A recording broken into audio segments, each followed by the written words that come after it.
I'm Mega Mike the Movie Man, and today I have a mega movie plan. Today, I'm back with another mega topic video for you all. Today, I'm going to be talking about 5 WTF movies from CinemaCon. Yes, from CinemaCon. Yeah, those movies that made me say, what the film?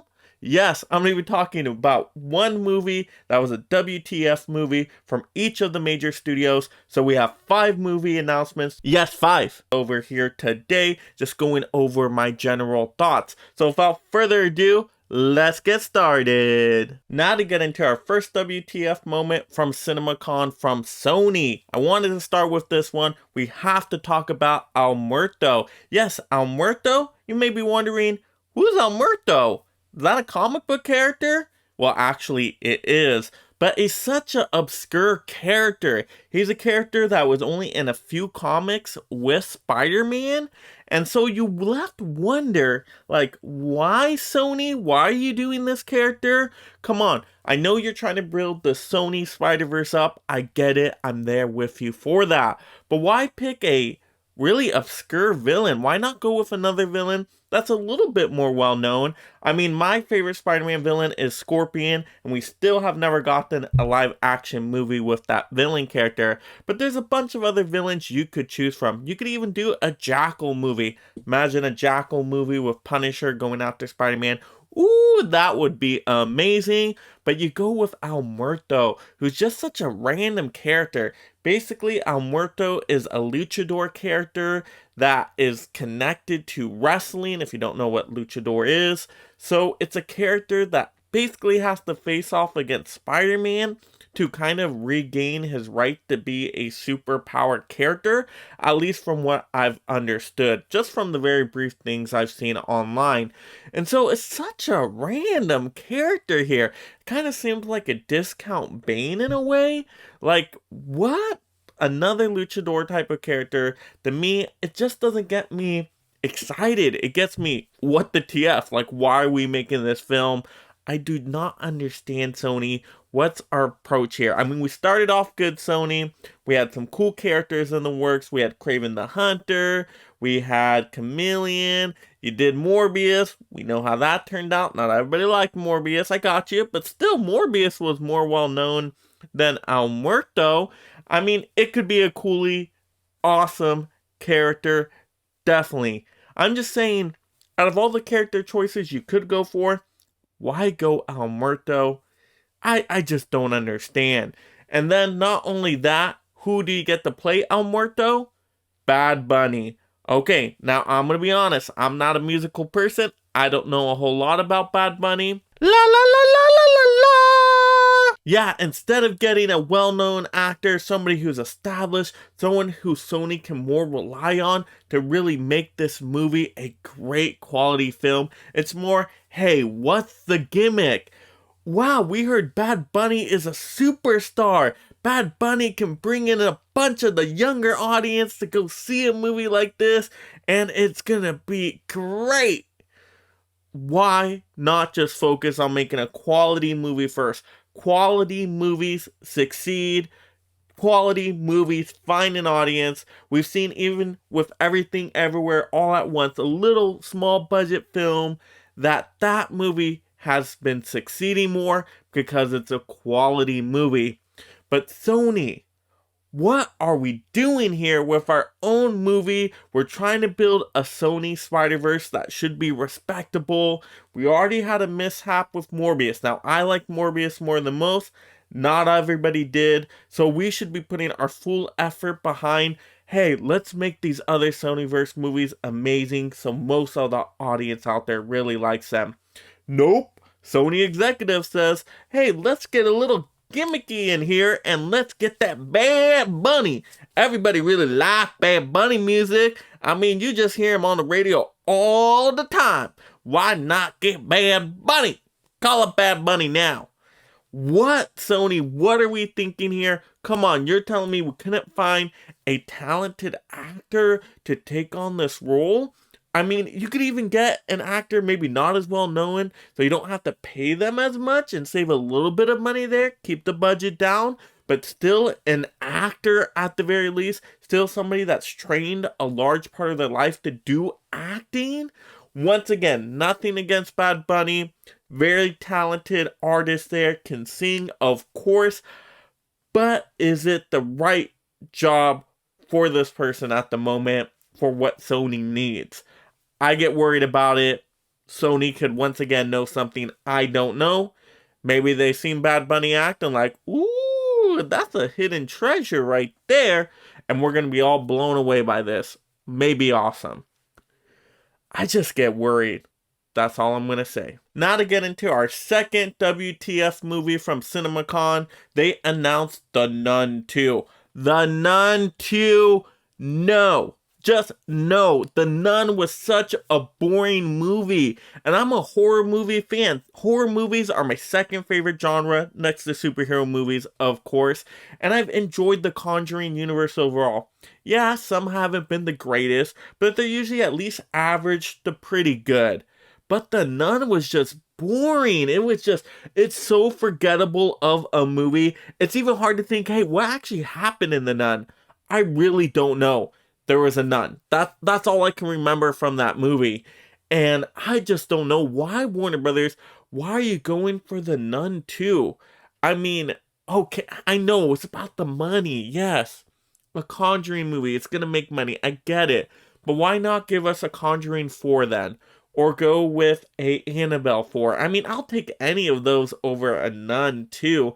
I mean, I'll even take a La Llorona over a Nun 2. And I probably pronounced that so wrong. My deepest apologies. But anything over a Nun 2, it's just like, I'm getting tired of this Conjuring universe. And you know what? I'm for horror movies. I'm for sequels, requels, reboots.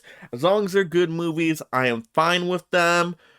But the original wasn't even good. That's my issue with it. Like, if it was a good original, okay, yes. Or if it was a decent one, yes. But to me, The Nun was so bottom of the barrel that I'm just like, I don't know if I want to go see that one. I hope nobody is a fan of the Conjuring universe on this channel, because I mean, I will do the work. I will go see and review the movie for you. But I feel like I'm not excited at all for it. It's just like, ugh. No. But maybe it could be great. Any movie could be great. Maybe it comes out and it revitalizes the Nun name. And it's a fantastic horror movie. And they learn from their mistakes of the first one. And they make it actually an entertaining, exciting movie. Totally could happen. But once again, when I hear Warner Brothers announce The Nun 2, I'm just like, WTF? What the film? So at number 3, we're going to talk about Universal's WTF movie from CinemaCon. And it announced a Violent Night movie? Gotta change this hat. And so Universal, we got Violent Night. Oh my goodness, the premise for this movie sounds outrageous. I mean, you got David Harbour as the lead star, who's a Santa Claus, who's taking out mercenaries that are trying to invade like a wealthy home. Okay, sign me up for that. No need to check my list twice. I'm there, Universal, to see this Violent Night movie. I mean, it's just an interesting premise. I like when they combine different genres, mixing the holiday season with some other kind of genre. And so we get an action movie mixed with this. And this is basically like another Die Hard movie in some aspects. Now, I know some people will argue Die Hard's a Christmas movie. Others will say not. But this movie, I think if we get even more of the Christmas aesthetics to it, of course this can be truly a Christmas movie, but also a awesome action movie. And so I'm kind of excited for this one. I'm intrigued by it.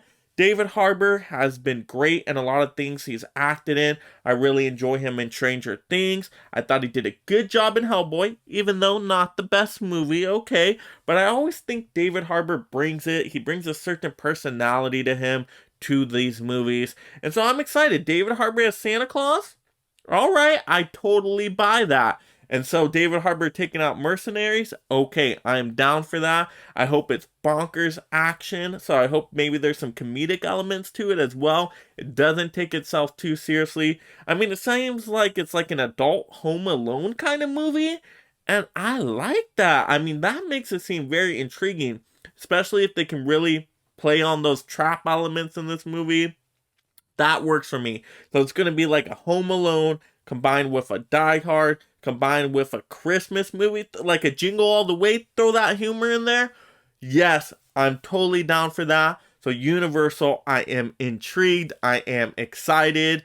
But it's still a movie that made me say, wait, what the film? Now to get into our fourth spot, and no, Disney, we did not forget about you. We're going to be talking about the Haunted Mansion announcement. Because, wow, why are we doing a Haunted Mansion movie? We've already had a Haunted Mansion movie before. Remember the one with Eddie Murphy? Didn't do so well. Didn't think it was that great. And it's not even that old. I think it came out after the 2000s. So it's not like a classic movie they're trying to revisit and update for modern audiences. So what are they going to do with this Haunted Mansion movie? That's where I start to think about it and ask some questions. I mean, what's going to be the style? What's going to be the tone? What's going to be the flavor of this Haunted Mansion movie? Is it going to be like family friendly? Is it going to be a lot darker? Is it like it's gonna go like PG-13? Because remember, Marvel movies are PG-13, so is it gonna go a little bit more darker? Or are they gonna keep it family friendly at a PG rating, like that old Haunted Mansion movie with Eddie Murphy? I don't know. Like, and is it gonna be a comedy? Is it gonna be just like slapsticky, like you know? Like, what kind of movie is this gonna be? Or is this gonna be a little bit more of a scary movie? Or is it going to be kind of in between, like a Goosebumps vibe, where it's still kind of kid-friendly, but there's this creepy elements to it? That's my guess. It's probably going to lean towards that direction. But really, they could do so many things with a Haunted Mansion movie. I mean, the Haunted Mansion ride at Disneyland and Disney World is absolutely fantastic. Really, really fun ride. So Disney is on this train of kind of making their rides into movies. I guess they did good with Jungle Cruise. So why not? Why not do a Haunted Mansion movie again? But it's still a movie that just scratched my head and I think, what the film? Ooh. Now our fifth, our last but not least, we gotta talk about Paramount's WTF movie of CinemaCon. And I never even heard of this name before. Poppy Playtime? What is this movie? So apparently this is like a video game, but it's not a complete video game, so you can play like up to a certain part of it, but apparently they're working on more of a full video game of it, but this movie is being worked on before the game is actually officially done. Like, what is this madness? Paramount, what are we doing here? I know we're trying to compete, but are we really running out of ideas here to where we gotta do a Poppy Playtime?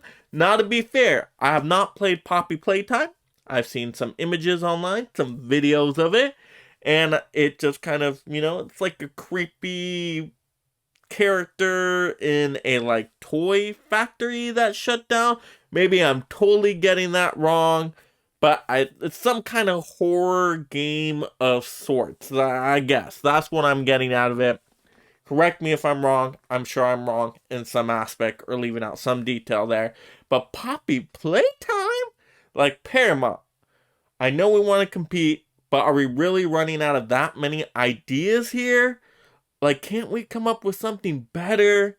I mean, it's just going outrageous out there with seeing all these different kinds of movies. And this is the movie I'm most like, why? Just for why? And the other movies are a little bit more believable. I can believe the other movies.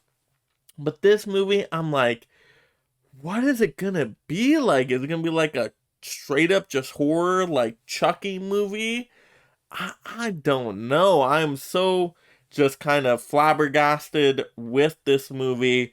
I'm just like, okay, well, Paramount, hopefully this works out for you. I do not know who's gonna see this movie.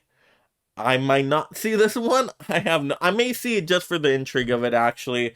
But I don't know. This one's just so odd to me. So at the end of the day, Paramount, you're choosing Poppy Playtime. And it just lets me think, WTF, what the film? So that will do it for my top 5 WTF movies from CinemaCon. Let me know in the comments below what out of these movies I mentioned just made you kind of scratch your head and say, WTF? Or if there was another movie I didn't mention, but you're still just kind of like, why are they doing this? Let me know that in the comments below as well. And if you love these kinds of ranking list movie topics, I have tons of these ranked lists of movies. Make sure you check that out in a playlist. Enjoy some more videos. Really helps out the channel. And if you're just discovering me for the first time, subscribe right now so I can get you that continuous awesome movie gooey goodness content of tons of movie rankings, movie news, movie reviews, movie hauls, movie everything on this channel just for you. And turn on that notification bell so you know when I post a video. But there has to be another way. There isn't. And like the video. And this is Mega Mike the Movie Man reminding you to make every day a movie day.